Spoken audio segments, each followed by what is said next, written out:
Magic isn't always seen. Sometimes it's felt. Deep inside your heart, this is Lyra, a girl whose heart feels the world differently. She doesn't just walk through forests, she listens. She dreams. She awakens magic with every emotion, and this is Finn, clever, mischievous, and full of secrets. He's not just a fox, he's the guide to a world she never knew existed, and somewhere, unseen, someone is watching. Not all who wander are friendly, and not every secret is safe. The spirit of the willow watches, waits, and knows more than it should. A single touch can awaken ancient secrets. Are you ready to see? The whispering willow Lyra had always felt the world a little differently than everyone else. When the wind moved through the trees, it felt like it was talking to her. When rain fell on the leaves, it sounded like a quiet song. The forest had always felt alive to her, breathing, waiting, watching. But no one else could hear what she heard. On this particular evening, the mist was thick and low. It curled around the roots of the trees like soft white fingers. The forest was quiet, but not in an empty way. It was the kind of quiet that feels full, like something is about to happen. Lyra pulled her cloak tighter and walked slowly down the familiar path. Her boots were barely making a sound on the soft, damp ground. She had walked this path 100 times before, but tonight felt different. Then she saw it, a faint glow just ahead, flickering gently between the trees. She stopped, her breath caught in her throat. For a moment, she just stared. Then, without really deciding to, her feet began moving toward it.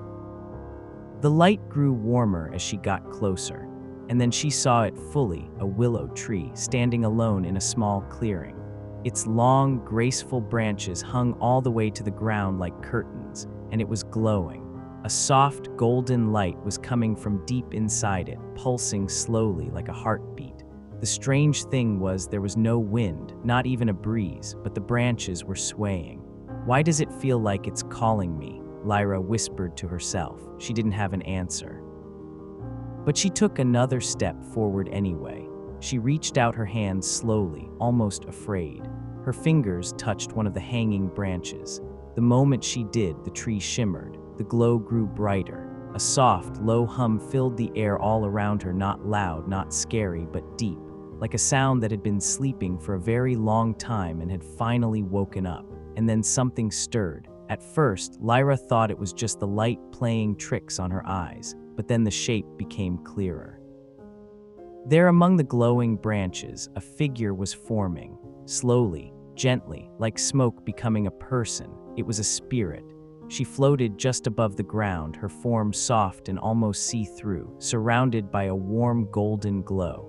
She had a face that looked both ancient and kind, the kind of face that had seen centuries pass by. Lyra stumbled back, her heart pounding. Leaves began to drift down around her, moving slowly, even though there was still no wind. And the ground beneath her feet began to glow, a gentle, golden light spreading outward from the willow's roots like rivers of light under the earth. It was beautiful. It was also terrifying. I didn't mean to, Lyra stammered, pressing a hand to her chest. "I just touched it. I didn't know anything would, child." The spirit's voice was soft. It seemed to come from everywhere at once, from the trees, from the ground, from the air itself. It echoed gently, like a voice heard across a still lake.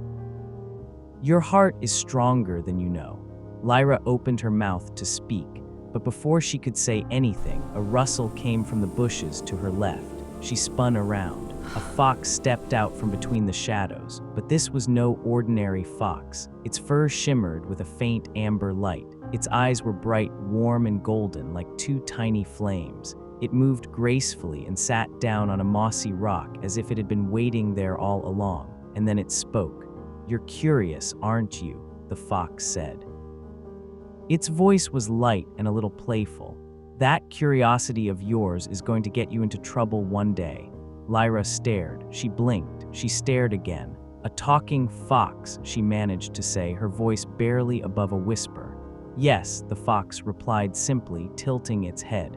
"And yes, you've awakened more than you realized tonight." The playfulness faded from its eyes then, just a little. The fox looked at her steadily, seriously. There are secrets in this forest, Lyra. Old secrets, powerful ones. Some of them are wonderful. It paused. And some of them are dangerous. You need to understand that before you go any further. Lyra looked at the glowing tree, then at the spirit, still hovering quietly among the branches, then back at the fox. She was afraid. She could feel it, a nervous flutter deep in her chest. But underneath the fear, something else was burning, something quieter but just as strong. She needed to know. "I want to understand," she said. Her voice was soft, but it didn't shake. "Whatever this is, whatever I've stumbled into, I need to know." The willow's branches swayed again, slowly, gently, almost like a nod. The golden light around her grew a little warmer, and then from the far edge of the clearing, from the deepest part of the shadow where the light didn't quite reach, something moved. A figure, tall, cloaked, standing completely still among the dark trees, watching. Their eyes caught the light for just a moment, a faint, cold gleam before the shadows swallowed them again. Lyra didn't see them, but they had seen her, and so it began. The night Lyra touched the glowing willow. The night an ancient spirit woke. The night a talking fox spoke her name. The night her world changed forever. She thought she had simply wandered into something magical. She didn't yet know that unseen eyes had been watching her for a long time, and not all of them were kind. To be continued.